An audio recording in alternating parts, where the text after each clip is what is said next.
Okay okay.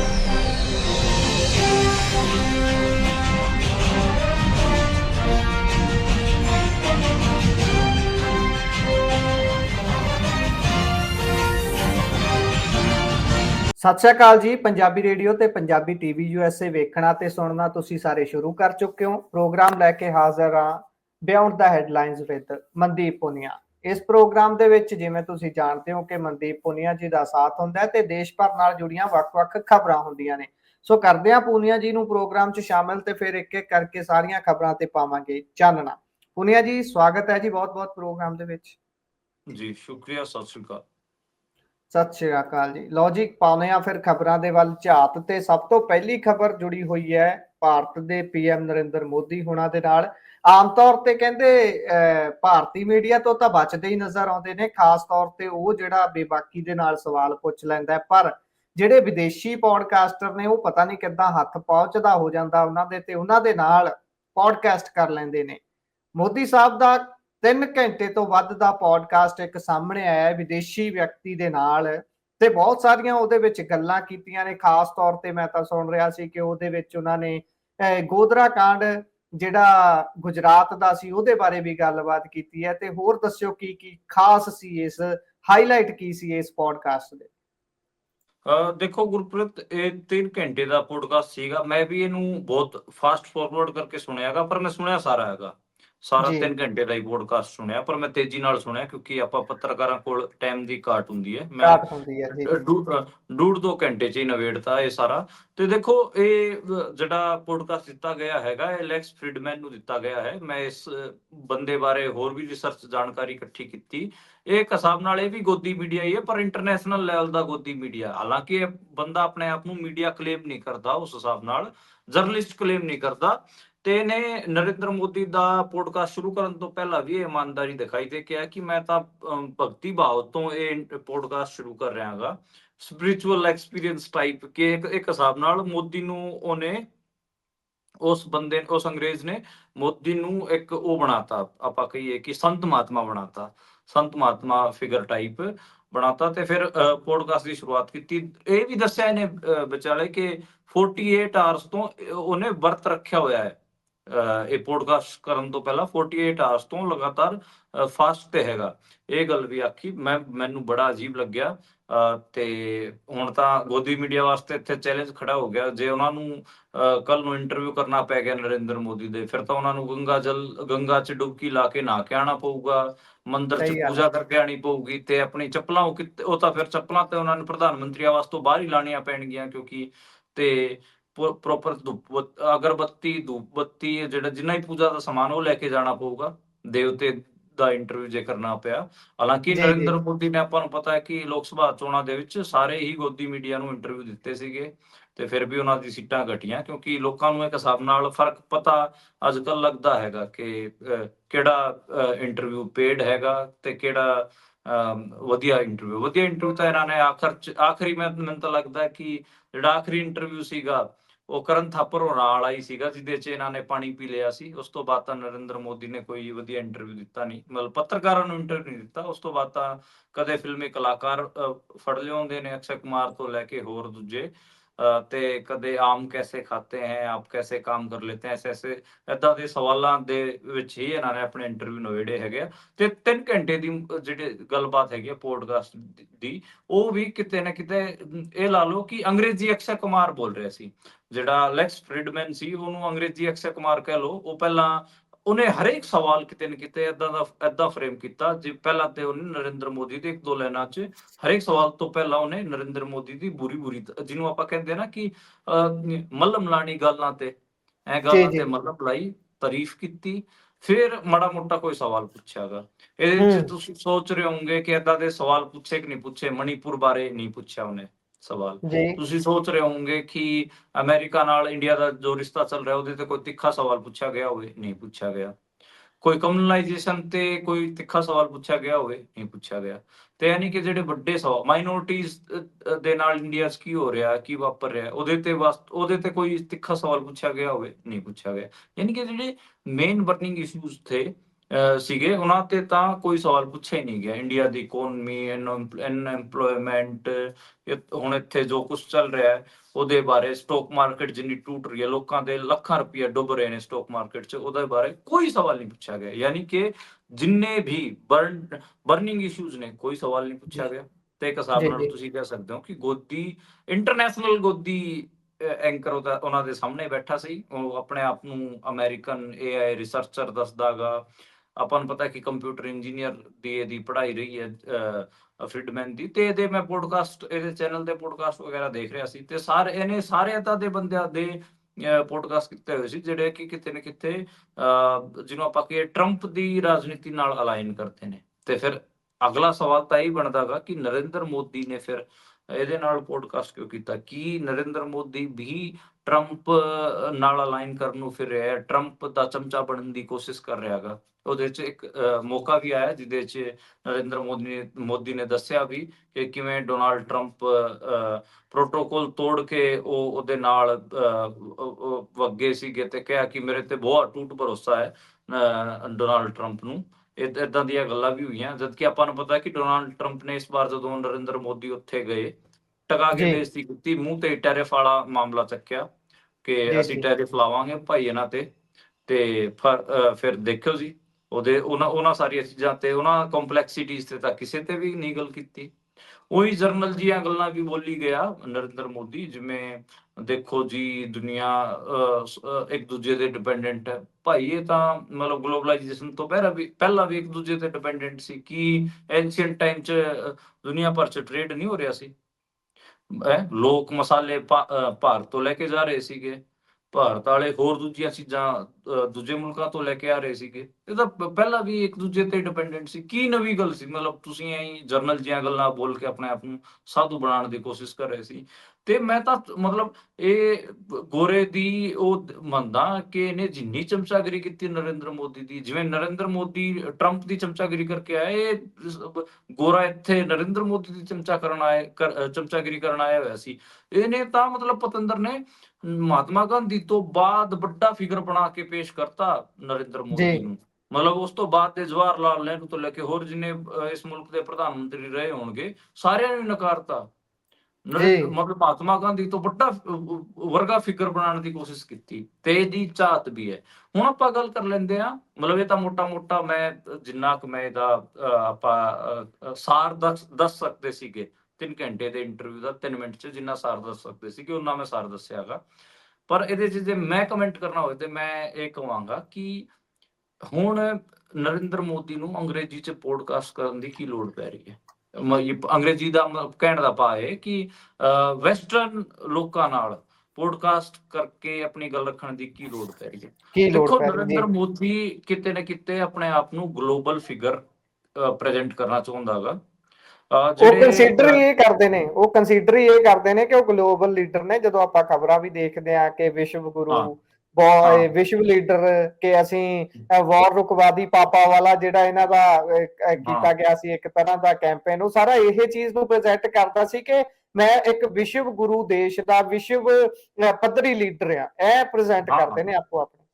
ਹਾਂ, ਤੇ ਆਪਾਂ ਨੂੰ ਪਤਾ ਕਿ ਜਿਹੜਾ ਇੰਟਰਨੈਸ਼ਨਲ ਲੈਵਲ ਦਾ ਲਿਬਰਲ ਮੀਡੀਆ, ਭਾਵੇਂ BBC ਹੋਵੇ ਜਾਂ ਫਿਰ ਅਲ ਜਜ਼ੀਰਾ ਹੋਵੇ ਜਾਂ ਡੋਇਚੇ ਵੇਲੇ ਵਾਲੇ ਹੋਣ ਜਾਂ ਫਿਰ ਅਮਰੀਕਨ ਆਊਟਲੈਟਸ ਹੋਣ, ਵਾਈਸ ਵਗੈਰਾ ਇਦਾਂ ਦੇ, ਇਹ ਸਾਰੇ ਪਲੇਟਫਾਰਮ ਨਰਿੰਦਰ ਮੋਦੀ ਨੂੰ ਕਮਿਊਨਲਾਈਜੇਸ਼ਨ ਤੇ ਠੋਕਦੇ ਰਹੇ ਆ। ਸਾਰਿਆਂ ਨੇ ਡਾਕੂਮੈਂਟਰੀਆਂ ਬਣਾਈਆਂ ਨੇ।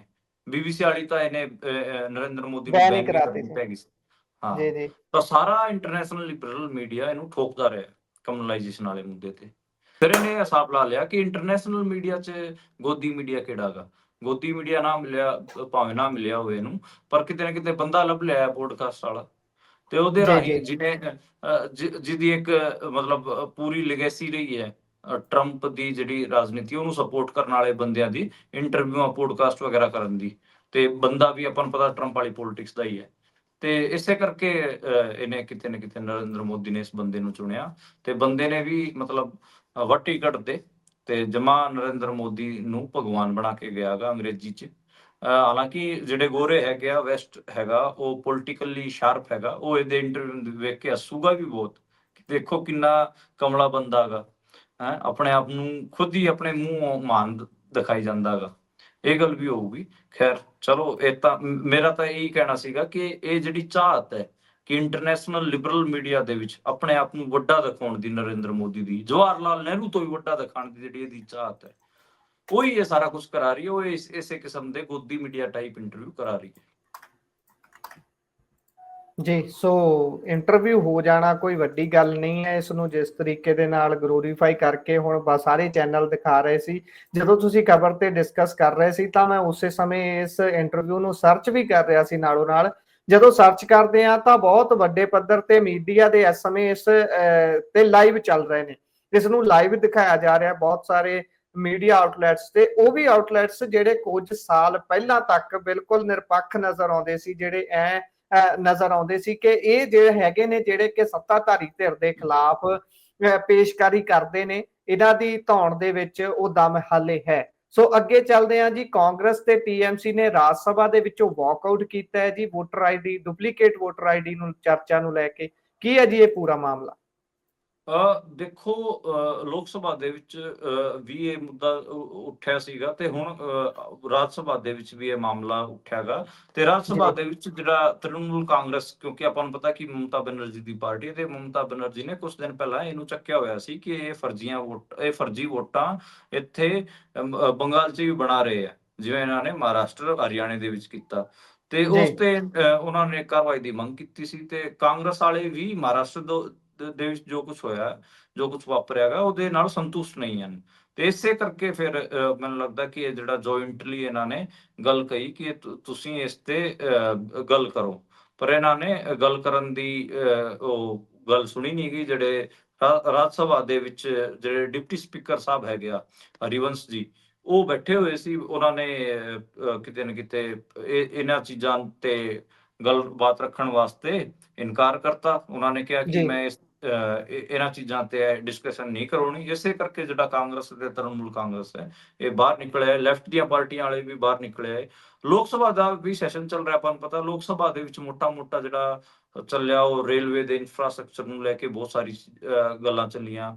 ਕਿਹਾ ਕਿ ਜਿਹੜਾ ਸਾਡਾ ਰੇਲਵੇ ਦਾ ਮੰਤਰੀ ਹੈ, ਰੇਲਵੇ ਮੰਤਰੀ, ਉਹ ਇੰਸਟਾਗ੍ਰਾਮ ਤੇ ਰੀਲਾਂ ਬਣਾਉਣਾ ਜਾਂਦਾ ਹੈਗਾ, ਬਾਕੀ ਉਹਨੇ ਰੇਲਵੇ ਨੂੰ ਵੈਂਟੀਲੇਟਰ ਤੇ ਪਾ ਰੱਖਿਆਗਾ।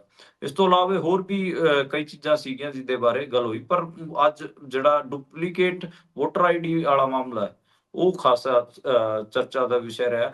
ਅੱਜ ਮੈਂ ਮਤਲਬ ਅੰਮ੍ਰਿਤਸਰ ਤੋਂ ਵੀ ਜਿਹੜੇ ਔਜਲਾ ਸਾਹਿਬ ਹੈ, ਉਹ ਵੀ ਸ਼ਾਇਦ ਅੱਜ ਲੋਕ ਸਭਾ ਦੇ ਵਿੱਚ ਬੋਲ ਰਹੇ ਸੀ। ਮੈਂ ਇੱਕ ਝਲਕ ਹੀ ਦੇਖੀ ਸੀ ਉਹਨਾਂ ਦਾ, ਮੋਟਾ ਮੈਨੂੰ ਜਿਹੜਾ ਲੱਗਿਆ, ਸਮਝ ਆਇਆ। ਮਤਲਬ ਮੈਂ ਜਮਾ 20-30 ਸੈਕਿੰਡ ਦੇਖੀ ਸੀਗੀ। ਉਹ ਅੱਜ ਸ਼ਾਇਦ ਜਿਹੜਾ ਉਹ ਬੰਬ ਬਲਾਸਟ ਹੋਏ ਨੇ, ਉਹਨਾਂ ਤੇ ਉਹਨਾਂ ਨੇ ਆਪਣੀ ਮਾੜੀ ਮੋਟੀ ਗੱਲ ਰੱਖੀ, ਤੇ ਜਿਹੜਾ ਪੰਜਾਬ 'ਚ ਜਿਹੜਾ law and order the situation, ਉਹਦੇ ਬਾਰੇ ਆਪਣੀ ਗੱਲ ਰੱਖੀ। ਬਾਕੀ ਤਾਂ ਇਹੀ ਮੇਨ ਮੁੱਦਾ ਮੈਨੂੰ ਲੱਗਿਆ ਕਿ ਨੈਸ਼ਨਲ ਲੈਵਲ ਤੇ ਤਾਂ ਡੁਪਲੀਕੇਟ ਵੋਟਰ ਆਈਡੀ ਵਾਲਾ ਮੁੱਦਾ ਹੀ ਅੱਜ ਮੇਨ ਰਿਹਾ। ਜੀ, ਸੋ ਅਗਲੀ ਖਬਰ ਦੇ ਵੱਲ ਜੇਕਰ ਆਪਾਂ ਚੱਲੀਏ ਤਾਂ ਔਰੰਗਜ਼ੇਬ ਦੀ ਕਬਰ ਨੂੰ ਲੈ ਕੇ ਵਿਵਾਦ ਛਿੜਿਆ ਸੀ ਕੁਝ ਦਿਨ ਪਹਿਲਾਂ, ਤੇ ਹੁਣ ਉਹ ਪਥਰਾਵ ਤੇ ਅੱਗਜ਼ਨੀ ਤੱਕ ਪਹੁੰਚ ਗਿਆ ਹੈ ਜੀ। ਇਹ ਕਿੱਥੇ ਤੇ ਕਿਵੇਂ ਵਾਪਰਿਆ? ਦੇਖੋ, ਮਹਾਰਾਸ਼ਟਰ ਦੇ ਵਿੱਚ ਲਗਾਤਾਰ ਚੱਲ ਰਿਹਾ ਹੈਗਾ। ਤੇ ਮਹਾਰਾਸ਼ਟਰ, ਮੈਂ ਪਹਿਲਾਂ ਵੀ ਦੱਸਿਆ ਸੀ ਕਿ ਇੱਕ ਫਿਲਮ ਆਈ ਸੀ ਸ਼ਿਵਾਜੀ ਤੇ, ਉਸ ਤੋਂ ਬਾਅਦ ਇਹ ਸਾਰਾ ਵਿਵਾਦ ਪੱਖਿਆਗਾ। ਤੇ ਸ਼ਿਵਾਜੀ ਨਹੀਂ, ਉਹ ਉਹਨਾਂ ਦਾ ਨਾਮ ਮੈਂ ਭੁੱਲ ਰਿਹਾ, ਜਿਹੜੀ ਹੁਣੇ ਫਿਲਮ ਆਈ ਹੈ, ਕਿ ਸ਼ਾਇਦ ਵਿੱਕੀ ਕੌਸ਼ਲ ਨੇ ਉਸ ਦੇ ਵਿੱਚ ਪਰਫਾਰਮ ਕੀਤਾ। ਵਿੱਕੀ ਕੌਸ਼ਲ, ਸ਼ਾਬਾ ਨਾ ਤੋਂ ਹੈ ਸ਼ਾਇਦ ਫਿਲਮ ਕੋਈ। ਮੈਂ ਹੁਣੇ ਦੱਸ ਦਿੰਦਾ। ਮੈਂ ਉਹਦੀ ਛਾਵਾ ਉੱਤੇ ਉਸ ਫਿਲਮ 'ਚ ਇਹ ਔਰੰਗਜ਼ੇਬ ਬਾਰੇ ਦਿਖਾਇਆ ਗਿਆ ਸੀਗਾ। ਉਸ ਤੋਂ ਬਾਅਦ ਇਹ ਸਾਰੀ ਵਾਇਲੈਂਸ ਤੇ ਔਰੰਗਜ਼ੇਬ ਬਾਰੇ ਡਿਬੇਟ ਉੱਠਿਆ ਗਿਆ ਕਿ ਜਿਹੜਾ ਔਰੰਗਜ਼ੇਬ ਸੀਗਾ, ਉਹ ਤਾਂ ਦੇਖੋ ਜੀ ਸਿਰਫ ਮੁਸਲਿਮ ਪ੍ਰਸਤ ਬੰਦਾ ਸੀਗਾ, ਤੇ ਉਹਨੇ ਹਿੰਦੂਆਂ ਨਾਲ ਬਹੁਤ ਗਲਤ ਕੀਤਾ, ਇਹ ਕੀਤਾ। ਇਸ ਕਿਸਮ ਨਾਲ ਪ੍ਰਚਾਰ ਕੀਤਾ ਜਾ ਰਿਹਾ। ਹੁਣ ਹਿਸਟਰੀ ਨੂੰ ਵੇਖਣ ਦੇ ਕਈ ਸਾਰੇ ਲੈਂਸ ਨੇ। ਦੇਖੋ ਗੁਰਪ੍ਰੀਤ ਜੀ, ਆਪਾਂ ਨੂੰ ਪਤਾ ਕਿ ਗੁਰੂਆਂ ਵੇਲੇ ਮੁਗਲਾਂ ਦਾ ਜਿਹੜਾ ਰਵੱਈਆ ਸੀਗਾ, ਤੇ ਆਪਾਂ ਤਾਂ ਸਿੱਖ ਹਿਸਟਰੀ 'ਚ ਤਾਂ ਬਹੁਤ ਆਪਾਂ ਨੂੰ ਪਤਾ ਕਿ ਏਦਾਂ ਦੇ ਇਨਸੀਡੈਂਟ ਨੇ, ਜੇ ਆਪਾਂ ਸੁਣਦੇ ਵੀ ਹੈਗੇ ਆ ਤੇ ਆਪਣੀ ਤਾਂ ਰੂਹ ਕੰਬਣ ਲੱਗ ਜਾਂਦੀ ਹੈ। ਲੇਕਿਨ ਫਿਰ ਵੀ ਸਿੱਖਾਂ ਦੇ ਵਿੱਚ ਮੁਸਲਮਾਨਾਂ ਪ੍ਰਤੀ ਕੋਈ ਹੇਟਰਡ ਨਹੀਂ ਹੈ। 47 ਵੀ ਹੋਇਆ, ਉਸ ਤੋਂ ਬਾਅਦ ਵੀ ਨਹੀਂ, ਕਿਉਂਕਿ ਉਹ ਇੱਕ ਟਾਈਮ ਘੜੀ ਅੱਡ ਸੀਗੀ। ਤੇ ਜਿਹੜੇ ਸਿੱਖ ਲੋਕ ਹੈਗੇ ਆ ਉਹ ਇਹ ਸਾਰੀਆਂ ਚੀਜ਼ਾਂ ਨੂੰ ਏਦਾਂ ਦੇਖ ਰਹੇ ਨੇ ਕਿ ਉਹ ਹੁਕਮਰਾਨ ਸੀਗੇ ਤੇ ਹੁਕਮਰਾਨ ਜ਼ਾਬਰ ਹੁੰਦਾ, ਤਖਤ ਤੇ ਬੈਠਾ ਸੀਗਾ। ਉਹ ਕਿਸੇ ਆਮ ਮੁਸਲਮਾਨ ਨੇ ਨਹੀਂ ਜ਼ਬਰ ਕੀਤਾ ਸੀ, ਸਾਰੇ ਮੁਸਲਮਾਨਾਂ ਨੇ ਮਿਲ ਕੇ ਉਹ ਹੁਕਮਰਾਨ ਜ਼ਬਰ ਕਰ ਰਿਹਾ ਸੀਗਾ। ਉਹ ਇੱਕ ਤਰ੍ਹਾਂ ਦੀ ਇਸ ਸਟੇਟ ਕਰਕੇ ਸੀ ਤੇ ਸਟੇਟ ਜ਼ੁਲਮ ਹਾਂ ਕਰਦੀ ਹੈ। ਬਿਲਕੁਲ। ਤੇ ਜੀ ਉਹ ਕਦੇ ਇਸ ਕਰਕੇ ਉਹ ਮੁਸਲਿਮ ਹੇਟਰਡ ਚ ਸਿੱਖਾਂ ਚ ਕਦੇ ਵੀ ਨਹੀਂ ਬਦਲਿਆ। ਹਿੰਦੂਆਂ ਚ ਇਹ ਅੱਡ ਕਿਸਮ ਦਾ ਰੌਲਾ ਹੈਗਾ। ਉਹ ਸਾਰੇ ਗੱਲ ਨੂੰ ਨਰੇਟ ਹੀ ਏਦਾਂ ਕਰਦੇ ਨੇ ਕਿ ਦੇਖੋ ਲੜਾਈ ਤਾਂ ਦਰਅਸਲ ਦੋ ਹੁਕਮਰਾਨਾਂ ਨਾਲ ਨਹੀਂ ਹੈ, ਲੜਾਈ ਤਾਂ ਅਸਲ ਚ ਦੋ ਸਮੁਦਾਇਆਂ ਦੇ ਵਿੱਚ ਹੈ। ਉਹ ਮੁਸਲਮਾਨ ਅਤੇ ਹਿੰਦੂ ਲੜਾਈ ਖੜੀ ਕਰ ਲੈਂਦੇ ਨੇ, ਜਿਹੜੀ ਕਿ ਬਹੁਤ ਜ਼ਿਆਦਾ ਪ੍ਰੋਬਲਮੈਟਿਕ ਗੱਲ ਹੈ। ਜਦ ਕਿ ਆਪਾਂ ਨੂੰ ਪਤਾ ਹੈ ਕਿ ਜਿਹੜੀ ਲੜਾਈ ਹੁੰਦੀ ਹੈ ਜਨਤਾ ਦੀ, ਉਹ ਹੁਕਮਰਾਨ ਦੇ ਖਿਲਾਫ ਹੁੰਦੀ ਹੈ, ਉਹ ਆਪਸ ਚ ਨਹੀਂ ਹੁੰਦੀ, ਆਪਸ ਚ ਨਹੀਂ ਲੜਨਾ ਹੁੰਦਾ। ਪਰ ਇਹ ਜਿਹੜੀ ਫਿਰਕਾ ਪ੍ਰਸਤੀ ਵਾਲੀ ਪੋਲਿਟਿਕਸ ਹੈ RSS ਦੀ, ਉਹ ਤਾਂ ਏਦਾਂ ਹੀ ਖੜੀ ਕਰ ਦਿੰਦੀ ਹੈ। ਤੇ ਔਰੰਗਜ਼ੇਬ ਬਾਰੇ ਬਹੁਤ ਸਾਰੀਆਂ ਚੀਜ਼ਾਂ ਨੇ, ਬਹੁਤ ਸਾਰੀਆਂ ਗੱਲਾਂ ਨੇ। ਔਰੰਗਜ਼ੇਬ ਨੇ ਮੰਦਿਰ ਢਾਏ ਵੀ ਤੇ ਮੰਦਿਰ ਬਣਾਏ ਵੀ, ਜਿੱਥੇ ਜੀ ਉਹਨੂੰ ਲੱਗਦਾ ਸੀਗਾ ਉੱਥੇ ਉਹਨੇ ਮੰਦਿਰ ਬਣਾਤੇ। ਇਲਾਹਾਬਾਦ ਵਾਲਾ ਆਪਣੇ ਸਾਹਮਣੇ ਹੀ ਕੇਸ, ਜਿੱਥੇ ਉਹਨੇ ਮੰਦਿਰ ਬਣਾਇਆ, ਦਾਨ ਵੀ ਕੀਤਾ ਮੰਦਿਰਾਂ ਵਾਸਤੇ। ਤੇ ਹੋਰ ਆਪਾਂ ਕਈ ਜਾਣਦੇ ਵੀ ਹੈਗੇ, ਜਿਵੇਂ ਬਨਾਰਸ ਵਾਲਾ ਹੈਗਾ, ਕਾਸ਼ੀ ਵਾਲਾ, ਉਹਨੇ ਮੰਦਿਰ ਢਾਏ ਵੀ ਨੇ, ਉਹ ਵੀ ਆਪਾਂ ਨੂੰ ਗੱਲ ਸਾਰੀ ਪਤਾ ਹੈ। ਪਰ ਉਹ ਇੱਕ ਹਿਸਾਬ ਨਾਲ ਨਾ, ਉਹ ਜਿਸ ਇਲਾਕੇ ਨਾਲ ਉਹਨਾਂ ਦਾ ਸੰਬੰਧ ਤਾਲੁਕਾਤ ਹੁੰਦਾ ਸੀਗਾ, ਜਿਸ ਹਿਸਾਬ ਦੀਆਂ ਚੀਜ਼ਾਂ ਹੁੰਦੀਆਂ ਸੀ, ਉਸ ਹਿਸਾਬ ਨਾਲ ਐਕਟ ਕਰਦੇ ਸੀਗੇ। ਠੀਕ ਹੈ। ਹੁਣ ਸ਼ਿਵਾਜੀ ਦੀ ਜਿਹੜੀ ਫੌਜ ਸੀ, ਉਹਦੇ ਚ ਜਿਹੜੇ ਮੁਸਲਮਾਨ ਸੀਗੇ ਉਹ ਸੈਨਾਪਤੀ ਵੀ ਰਹੇ ਹੈਗੇ ਆ, ਲੜਨ ਵਾਲੇ ਬਹੁਤ ਵਧੀਆ ਫਾਈਟਰ ਮੁਸਲਮਾਨ ਵੀ ਰਹੇ ਹੈ। ਪਰ ਜੀ ਸ਼ਿਵਾਜੀ ਦੀ ਫੌਜ ਨੂੰ ਸਾਰੀ ਨੂੰ ਹਿੰਦੂਤਵਾ ਵਾਲੀ ਫੌਜ ਦੱਸਣਾ, ਉਹ ਤਾਂ ਫਿਰ ਤਾਂ ਗਲਤ ਹੈ ਨਾ ਭਾਈ। ਜੀ ਜੀ ਤੇ ਮਹਾਰਾਣਾ ਪ੍ਰਤਾਪ ਵਾਲੀ ਲੜਾਈ ਵੇਖ ਲਓ ਤੁਸੀਂ।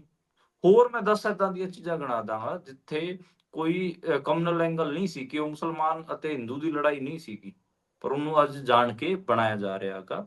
ਤੇ ਇਹ ਮੈਨੂੰ ਲੱਗਦਾ ਕਿ ਉਸੇ ਚੀਜ਼ ਦਾ ਆਊਟਬਰਸਟ ਹੈਗਾ। ਤੇ ਮਹਾਰਾਸ਼ਟਰ ਦੇ ਵਿੱਚ, ਕਿਉਂਕਿ ਨਾਗਪੁਰ ਚ ਹੀ ਇਹਨਾਂ ਦਾ ਸੈਂਟਰ ਹੈ, ਗੜ ਹੈ, ਤੇ ਨਾਗਪੁਰ ਦੇ ਵਿੱਚ ਹੀ ਔਰੰਗਜ਼ੇਬ ਦੀ ਕਬਰ ਹੈ। ਤੇ ਉੱਥੇ ਵਿਵਾਦ ਹੋਇਆਗਾ, ਤੇ ਜਿਹੜੇ ਸ਼ਿਵ ਸੈਨਾ ਕਰਿਆ, ਸੋਰੀ, ਵਿਸ਼ਵ ਹਿੰਦੂ ਪਰਿਸ਼ਦ, RSS ਤੇ ਬਜਰੰਗ ਦਲ, ਇਹਨਾਂ ਦੀ ਡਿਮਾਂਡ ਹੈ ਕਿ ਉੱਥੋਂ ਔਰੰਗਜ਼ੇਬ ਦੀ ਜਿਹੜੀ ਕਬਰ ਹੈ ਉਹਨੂੰ ਹਟਾਇਆ ਜਾਵੇ। ਜਿਹੜਾ ਬੰਦਾ ਹਿਸਟਰੀ ਚ 600 ਸਾਲ 500 ਸਾਲ ਪਹਿਲਾਂ ਮਰ ਗਿਆ, ਉਹਦੀ ਕਬਰ ਜੀ ਹੁਣ ਹਟਾਉਣ ਦੀ ਗੱਲ ਹੋ ਰਹੀ ਹੈ। ਜੀ ਇਹ ਤਾਂ ਜੀ ਮੂਰਖਤਾ ਦੀ ਗੱਲ ਹੈ। ਉਹ ਯਾਰ ਪਾਸਟ ਹੈ, ਤੁਸੀਂ ਉਹਨੂੰ ਇਤਿਹਾਸ ਤੋਂ ਥੋੜੀ ਨਾ, ਇਤਿਹਾਸ ਦੇ ਪੰਨਿਆਂ ਤੋਂ ਥੋੜੀ ਨਾ ਹਟਾ ਸਕਦੇ ਹੋ। ਤੇ ਇਹ ਤਾਂ ਯੁੱਧ ਨੀਤੀ ਵੀ ਰਹੀ ਹੈ, ਚਾਹੇ ਕਿਸੇ ਵੀ ਧਰਮ ਦੀ ਹੋਵੇ, ਕਿ ਜਦੋਂ ਬੰਦਾ ਜੀ ਮਰ ਜਾਂਦਾ ਹੈਗਾ, ਫਿਰ ਉਹਦਾ ਅੰਤਿਮ ਸੰਸਕਾਰ ਪੂਰੇ ਸਨਮਾਨ ਨਾਲ ਕੀਤਾ ਜਾਂਦਾ ਹੈਗਾ। ਉਹ ਜੀ ਸਾਰਾ ਜੀ ਆਪਾਂ ਨੂੰ ਪਤਾ ਉਸ ਬਾਰੇ, ਤਾਂ ਜਿਹੜੀ ਯੁੱਧ ਨੀਤੀ ਸਿੱਖਾਂ ਦੀ ਵੀ ਆਪਾਂ ਨੂੰ ਪਤਾ ਹੈ। ਤੇ ਆਪਾਂ ਨੂੰ ਇਹ ਤਾਂ ਹੁਣ ਵੀ ਕਾਨੂੰਨ ਹੈ। ਜੇ ਹਾਂ ਮਾਡਰਨ ਡੇ ਦੀ ਸਿਆਸਤ ਨੂੰ ਵੀ ਦੇਖੀਏ, ਹੁਣ ਵੀ ਦੇਸ਼ਾਂ ਦੇ ਵਿੱਚ ਇਹ ਤਾਂ ਕਾਨੂੰਨ ਹੈਗੇ ਹੀ ਨੇ ਕਿ ਜੇਕਰ ਕੋਈ ਦੂਸਰੇ ਦੇਸ਼ ਨਾਲ ਜੰਗ ਕਰਦਿਆਂ ਸ਼ਹੀਦ ਹੋ ਜਾਂਦਾ ਹੈ ਤਾਂ ਉਹਦੇ ਦੇਸ਼ ਨੂੰ ਸੌਂਪ ਦਿੱਤਾ ਜਾਂਦਾ ਹੈ ਵਾਪਸ, ਉਹਦੀ ਬੇਕਿਰਕਰੀ ਨਹੀਂ ਕੀਤੀ ਜਾਂਦੀ ਉਹਦੀ ਦੇਹ ਦੀ। ਹਾਂ। ਤੇ ਜਿਹੜੇ ਮਹਾਰਾਸ਼ਟਰ ਦੇ ਮੁੱਖ ਮੰਤਰੀ ਨੇ BJP ਦੇ, ਫੜਨਵੀਸ ਸਾਹਿਬ, ਉਹ ਇਹਨਾਂ ਨੂੰ ਹਵਾ ਵੀ ਦੇ ਰਹੇ ਨੇ। ਉਹ ਵਿੱਚੋਂ ਕਮਿਊਨਲ ਗੱਲ ਵੀ ਕਰ ਦਿੰਦੇ ਨੇ, ਔਰੰਗਜ਼ੇਬ ਦੇ ਖਿਲਾਫ ਵੀ ਬਿਆਨ ਦੇ ਦਿੰਦੇ ਨੇ। ਬਾਕੀ ਉੱਥੇ ਜਿਹੜੀ ਇਹਦੀ ਪੂਰੀ ਕਬਰ ਹੈ, ਉਹਦੀ ਪੁਲਿਸ ਪ੍ਰੋਟੈਕਸ਼ਨ ਉਹਨਾਂ ਨੇ ਕਰਵਾਈ ਹੋਈ ਹੈ, ਪਰ ਉਹ ਖੁਦ ਕਮਿਊਨਲ ਬਿਆਨ ਦੇ ਰਹੇ ਨੇ। ਤੇ ਇਹ ਬੜਾ ਅਜੀਬ ਲੱਗ ਰਿਹਾ ਮੈਨੂੰ। ਤੇ ਉਹ ਕਿਤੇ ਨਾ ਕਿਤੇ ਔਰੰਗਜ਼ੇਬ ਦੇ ਸਰ ਤੇ ਮਹਾਰਾਸ਼ਟਰ ਦੇ ਵਿੱਚ ਇੱਕ ਹਿੰਦੂਤਵ ਦੀ ਪੋਲਿਟਿਕਸ ਨੂੰ ਖੜਾ ਕਰਨ ਦੀ ਕੋਸ਼ਿਸ਼ ਕਰ ਰਹੇ ਨੇ। ਤੇ ਜਿਹੜੇ ਨਾਲ ਲੱਗਦੇ ਸੂਬੇ ਹੈਗਾ, ਬਿਹਾਰ ਹੋ ਗਿਆ, ਉੱਤਰ ਪ੍ਰਦੇਸ਼ ਹੋ ਗਿਆ, ਉੱਥੇ ਤੱਕ ਇਹ ਸਾਰੇ ਹਿੰਦੀ ਸੂਬਿਆਂ 'ਚ ਇਸ ਸਾਰੀ ਗੱਲ, ਸਾਰੇ ਨੈਰੇਟਿਵ ਨੂੰ ਅੱਗੇ ਪਹੁੰਚਾਉਣ ਦੀ ਗੱਲ ਕਰ ਰਹੇ ਨੇ। ਕੋਸ਼ਿਸ਼ ਜੀ। ਜੀ ਸੋ ਜੇਕਰ ਆਪਾਂ ਅੱਗੇ ਚੱਲੀਏ ਤਾਂ ਆਨੰਦਪੁਰ ਸਾਹਿਬ ਹੋਲੇ ਮਹੱਲੇ ਤੇ ਬਹੁਤ ਵੱਡੀ ਗਿਣਤੀ ਦੇ ਵਿੱਚ ਸੰਗਤ ਜਾਂਦੀ ਹੈ।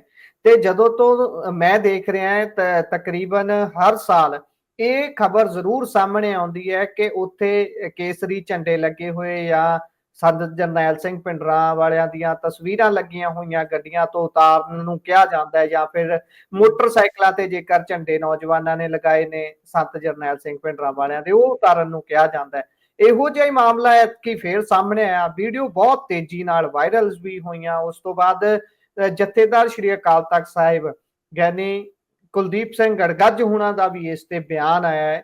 ਸੋ ਕਿਵੇਂ ਦੇਖਦੇ ਹੋ ਇਹਨੂੰ, ਇਹ ਸਾਰਾ ਵਰਤਾਰਾ ਜੋ ਵਾਪਰ ਰਿਹਾ ਹੈ, ਕੀ ਤੁਹਾਡਾ ਕੈਲਕੂਲੇਸ਼ਨ ਇਸ ਤੇ? ਦੇਖੋ, ਜੋ ਕੁਝ ਵਾਪਰ ਰਿਹਾ ਖਾਸ ਕਰ ਹਿਮਾਚਲ 'ਚ ਵਾਪਰਨਾ, ਇਹ ਆਪਣੇ ਆਪ 'ਚ ਮੈਨੂੰ ਅਜੀਬ ਲੱਗਿਆ, ਕਿਉਂਕਿ ਆਪਣੇ ਪੰਜਾਬ ਦਾ ਗੁਆਂਢੀ ਸੂਬਾ ਗਾ, ਤੇ ਆਪਾਂ ਇਹ ਵੀ ਕਹਿ ਸਕਦੇ ਹਾਂ ਕਿ ਪੰਜਾਬ ਤੋਂ ਨਿਕਲਿਆ ਹੋਇਆ ਸੂਬਾ ਗਾ।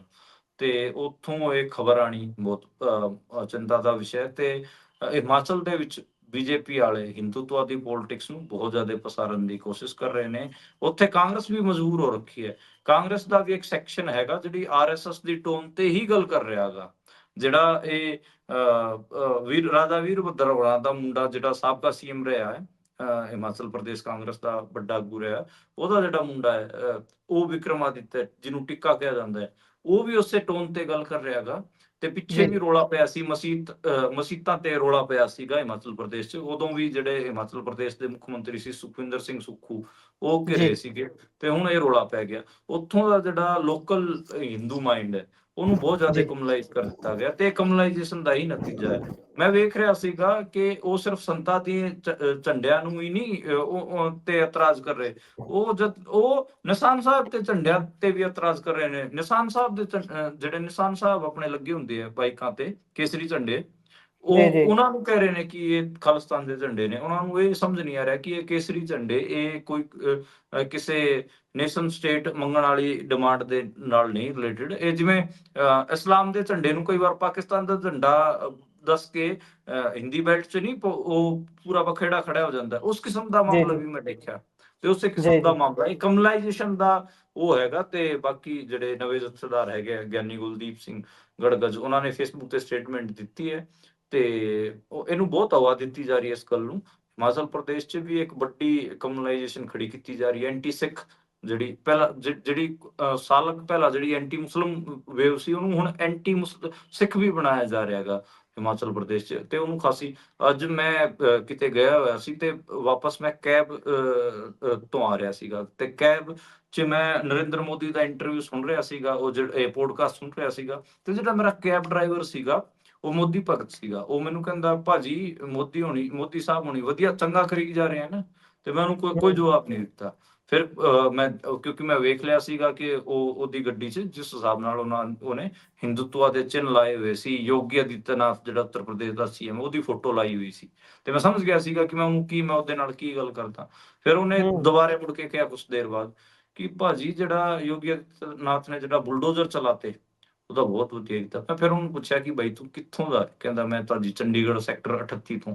ਸੈਕਟਰ 38 'ਚ ਮੈਂ ਸਮਝ ਗਿਆ ਕਿ ਉਹ ਜਿਹੜਾ ਪੂਰੀ ਕਲੋਨੀ ਹੈ ਮਜ਼ਦੂਰਾਂ ਦੀ, ਜਿਹੜੀ ਵਰਕਿੰਗ ਕਲਾਸ ਦੀ ਕਲੋਨੀ ਹੈ, ਜੀ ਜੀ ਉਤੋਂ ਉਸ 'ਚ ਰਹਿੰਦਾ ਹੋਊਗਾ ਮੁੰਡਾ। ਜੀ ਤੇ ਫਿਰ ਮੈਂ ਉਹਨੂੰ ਕਿਹਾ ਕਿ ਦੇਖ ਭਰਾ, ਜਿਹੜਾ ਦਿਮਾਗ ਕੱਢ ਰੱਖਿਆ ਗਾ ਇਹਨਾਂ ਨੇ, ਮੇਰੀ ਉਮਰ ਲੰਘ ਗਈ ਕਮਿਊਨਲ ਜੀ ਪੋਲਿਟਿਕਸ ਨੂੰ। ਮੈਂ ਬਹੁਤ ਸਾਰੇ ਇਸ ਇੰਡੀਆ ਦੇ ਵਿੱਚ ਅੱਡ ਥਾਵਾਂ ਤੇ ਜਾ ਕੇ ਮੋਬ ਲਿੰਚਿੰਗਾਂ, ਕਮਿਊਨਲ ਦੰਗੇ, ਸਾਰਾ ਕੁਝ ਮੈਂ ਕਵਰ ਕੀਤਾ ਗਾ।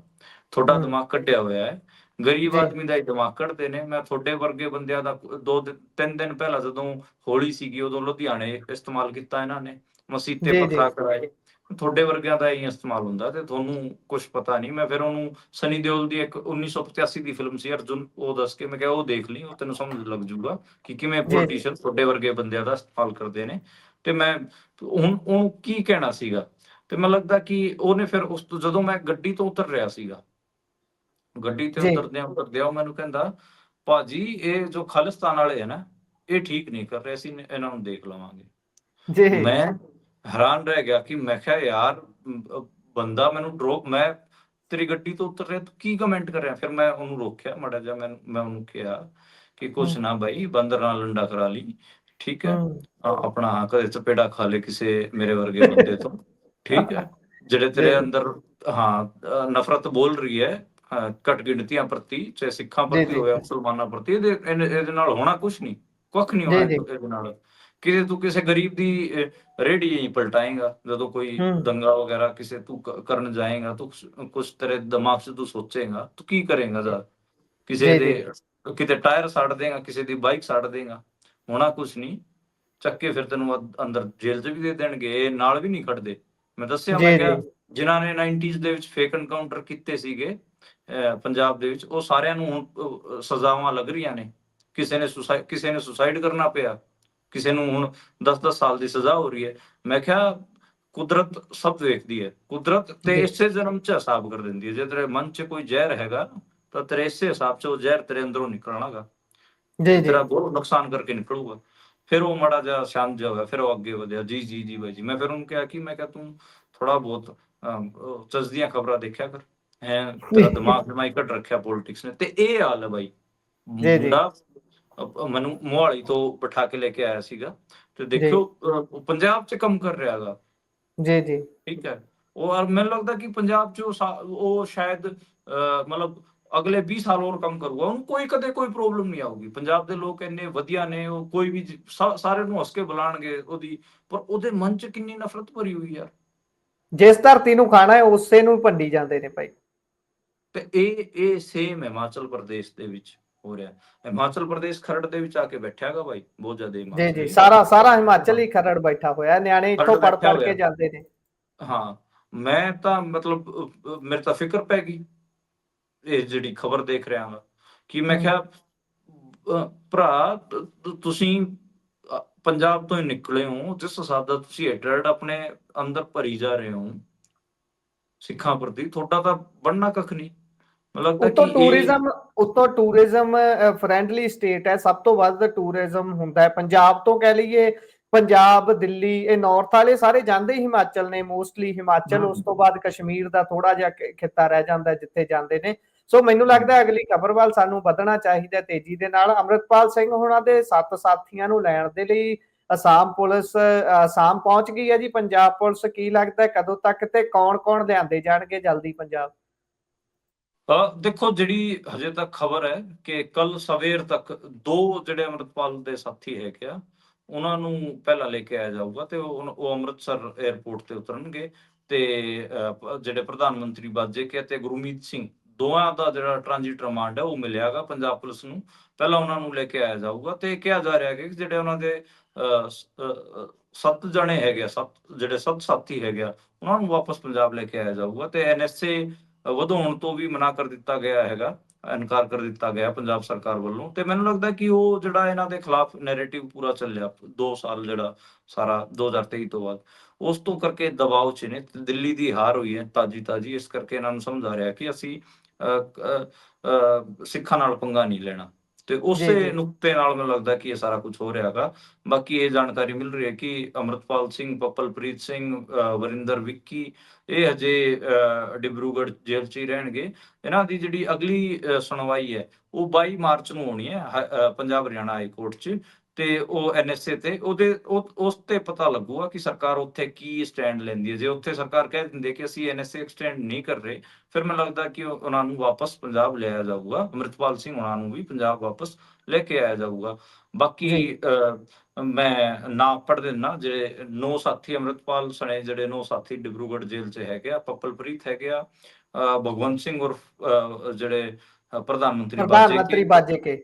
ਜੀ ਹਾਂ, ਜੀ ਦਲਜੀਤ ਸਿੰਘ ਕਲਸੀ, ਬਸੰਤ ਸਿੰਘ, ਗੁਰਮੀਤ ਸਿੰਘ, ਜੀਤ ਸਿੰਘ, ਅਰਜੀਤ ਸਿੰਘ, ਵਿਕਰਮਜੀਤ ਸਿੰਘ, ਲਵਪ੍ਰੀਤ ਸਿੰਘ ਤੂਫਾਨ, ਇਹ ਹੈਗੇ ਆ। ਤੇ ਇਹਨਾਂ ਚੋਂ 7 ਬੰਦਿਆਂ ਨੂੰ ਵਾਪਸ ਪੰਜਾਬ ਲੈਣ ਦੀ ਜਿਹੜੀ ਗੱਲਬਾਤ ਹੈ ਉਹ ਫਾਈਨਲ ਹੋ ਚੁੱਕੀ ਹੈ। ਬਾਕੀ 22 ਮਾਰਚ ਨੂੰ ਜਿਹੜਾ ਪੰਜਾਬ ਹਰਿਆਣਾ ਹਾਈ ਕੋਰਟ ਦੀ ਜਿਹੜੀ ਤਾਰੀਖ ਹੈ, NSA ਦੇ ਉਲਟ ਜਿਹੜੀ ਤਾਰੀਖ ਹੈ, ਉਹ ਤੋਂ ਪਤਾ ਲੱਗੂਗਾ। ਮੈਂ ਵੀ ਜਿਹੜੇ ਇਹਨਾਂ ਦੇ ਵਕੀਲ ਇਹਨਾਂ ਵੱਲੋਂ ਅਪੀਅਰ ਹੋ ਰਹੇ, ਉਹਨਾਂ ਨਾਲ ਮੇਰੀ ਗੱਲਬਾਤ ਹੁੰਦੀ ਰਹਿੰਦੀ ਹੈ ਤੇ ਬਾਕੀ ਮੈਂ ਵੀ 22 ਤਰੀਕ ਨੂੰ ਅਪਡੇਟ ਲੈ ਕੇ ਜ਼ਰੂਰ ਬੁਲਟਨ 'ਚ ਅਪਡੇਟ ਕਰਾਂ। ਜੀ, ਸੋ ਤੇਜ਼ੀ ਦੇ ਨਾਲ ਅਗਲੀਆਂ ਖਬਰਾਂ ਦੇ ਉੱਪਰ ਚੱਲਦੇ ਹਾਂ। ਅਕਾਲੀ ਦਲ ਨੇ ਭਰਤੀ ਕਮੇਟੀ ਦੇ ਉੱਪਰ ਸਵਾਲ ਚੁੱਕੇ ਨੇ, ਜਿਹੜੇ ਅਕਾਲ ਤਖਤ ਸਾਹਿਬ ਵੱਲੋਂ ਡਿਊਟੀ ਲਗਾਈ ਗਈ ਸੀ 5 ਮੈਂਬਰੀ ਕਮੇਟੀ ਦੀ। ਜੀ ਕੀ ਕਹਿੰਦੀ ਹੈ? ਹਾਂਜੀ, ਇਹ ਜਿਹੜੇ ਇਹਨਾਂ ਦੇ ਵਰਕਿੰਗ ਪ੍ਰੈਜ਼ੀਡੈਂਟ ਬਣਾਏ ਗਏ ਹੈਗੇ ਬਲਵਿੰਦਰ ਸਿੰਘ ਭੁੰਦੜ, ਉਹਨਾਂ ਨੇ ਅੱਜ ਪ੍ਰੈਸ ਕਾਨਫਰੰਸ ਕੀਤੀ ਹੈ ਚੰਡੀਗੜ੍ਹ ਦੇ ਵਿੱਚ। ਦਲਜੀਤ ਚੀਮਾ ਵੀ ਇਸ ਪ੍ਰੈਸ ਕਾਨਫਰੰਸ 'ਚ ਬੈਠੇ ਹੋਏ ਸੀ ਤੇ ਉਹਨਾਂ ਨੇ ਕਿਹਾਗਾ ਕਿ ਜਿਹੜੀ ਭਰਤੀ ਕਮੇਟੀ ਨਵੀਂ ਬਣੀ ਹੈਗੀ ਆ, ਇਹ ਕਿਤੇ ਨਾ ਕਿਤੇ ਦਿੱਲੀ ਦੇ ਸਾਰਿਆਂ ਤੇ ਕੰਮ ਕਰ ਰਹੀ ਹੈ ਤੇ ਇਹਨਾਂ ਨੇ ਤੇ ਉਹਦਾ ਖੰਡਨ ਕੀਤਾਗਾ। ਤੇ ਬਾਕੀ ਫਾਰਮਾਂ ਬਾਰੇ ਗੱਲ ਕੀਤੀ ਕਿ ਜਿਹੜੇ ਭਰਤੀ ਕਮੇਟੀ ਵੱਲੋਂ ਜਿਹੜੇ ਫਾਰਮ ਜਾਰੀ ਕੀਤੇ ਜਾ ਰਹੇ ਨੇ, ਉਹਨਾਂ 'ਚ ਕਮੀਆਂ ਨੇ ਬਹੁਤ ਸਾਰੀਆਂ ਤੇ ਉਹਨਾਂ 'ਚ ਪਾਰਟੀ ਦਾ ਨਾਂ ਵੀ ਨਹੀਂ ਹੈ ਬਹੁਤ ਸਾਰੇ ਤੇ ਕਈ ਹੋਰ ਨੁਕਤਾਚੀਨੀ ਵਗੈਰਾ ਕੀਤੀਆਂ।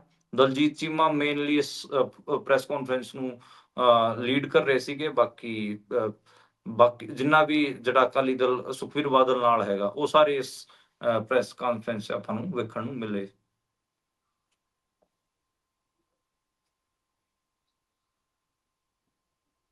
ਆਵਾਜ਼ ਨਹੀਂ ਆ ਰਹੀ ਗੁਰਪ੍ਰੀਤ। ਜੀ, ਉੱਥੇ ਹੀ ਜਿਹੜੇ ਚੀਮਾ ਸਾਹਿਬ ਨੇ ਉਹ ਭਰਤੀ ਦੀਆਂ ਪਰਚੀਆਂ ਚੱਕ ਕੇ ਦਿਖਾ ਰਹੇ ਸੀ ਕਿ ਇਹ ਪਰਚੀ ਹੈ, ਇਸ ਤੇ ਨਿਰਧਾਰਤ ਚੀਜ਼ਾਂ, ਅਕਾਊਂਟ ਨੰਬਰ, ਇਹੋ ਜਿਹੀਆਂ ਚੀਜ਼ਾਂ ਨਹੀਂ ਨੇ, ਇਹ ਕਿਵੇਂ ਸਾਬਿਤ ਕਰਨਗੇ, ਇਹ ਗਲਤ ਕਰ ਰਹੇ ਨੇ, ਦਿੱਲੀ ਦੇ ਇਸ਼ਾਰਿਆਂ ਤੇ ਚੱਲ ਰਹੇ ਨੇ। ਸੋ ਬਹੁਤ ਤਰ੍ਹਾਂ ਦੀਆਂ ਗੱਲਾਂ ਸੀ। ਆਪਾਂ ਅਗਲੀ ਖਬਰ ਤੇ ਚੱਲਦੇ ਹਾਂ। ਐਸਜੀਪੀਸੀ ਦੇ ਪ੍ਰਧਾਨ ਧਾਮੀ ਹੁਣਾਂ ਨੇ ਅਸਤੀਫਾ ਦੇ ਦਿੱਤਾ ਸੀ ਤੇ ਅੰਤਰਿਮ ਕਮੇਟੀ ਨੇ ਅੱਜ ਉਸ ਨੂੰ ਨਾਮਨਜ਼ੂਰ ਕਰ ਦਿੱਤਾ ਤੇ ਕੀ ਕਹਿੰਦੇ ਨੇ ਜੀ ਉਹ? ਹਾਂ, ਜਿਹੜੀ ਅੱਜ ਅੰਤਰਿਕ ਕਮੇਟੀ ਹੈਗੀ ਆ, ਉਹਨਾਂ ਦੀ ਅੱਜ ਇੰਟਰਨਲ ਕਮੇਟੀ ਦੀ ਮੀਟਿੰਗ ਹੋਈ ਹੈ ਤੇ ਚੰਡੀਗੜ੍ਹ ਦੇ ਵਿੱਚ ਬੈਠਕ ਹੋਈ ਸੀਗੀ ਤੇ ਉਹਦੇ 'ਚ ਜਿਹੜੇ ਐਡਵੋਕੇਟ ਹਰਜਿੰਦਰ ਸਿੰਘ ਧਾਮੀ ਹੈਗੇ ਆ, ਉਹਨਾਂ ਦਾ ਅਸਤੀਫਾ ਨਾਮਨਜ਼ੂਰ ਕੀਤਾ ਗਿਆ ਹੈਗਾ ਤੇ ਜੀ ਇਹ ਵੀ ਕਿਹਾ ਗਿਆ ਕਿ ਜਿਹੜੇ ਸਾਰੇ ਮੈਂਬਰ ਹੈਗੇ ਆ, ਉਹਨਾਂ ਦੇ ਘਰ ਜਾਣਗੇ ਤੇ ਦੁਬਾਰੇ ਤੋਂ ਉਹਨਾਂ ਨੂੰ ਜ਼ਿੰਮੇਵਾਰੀਆਂ ਸਾਂਭਣ ਲਈ ਕਹਿਣਗੇ।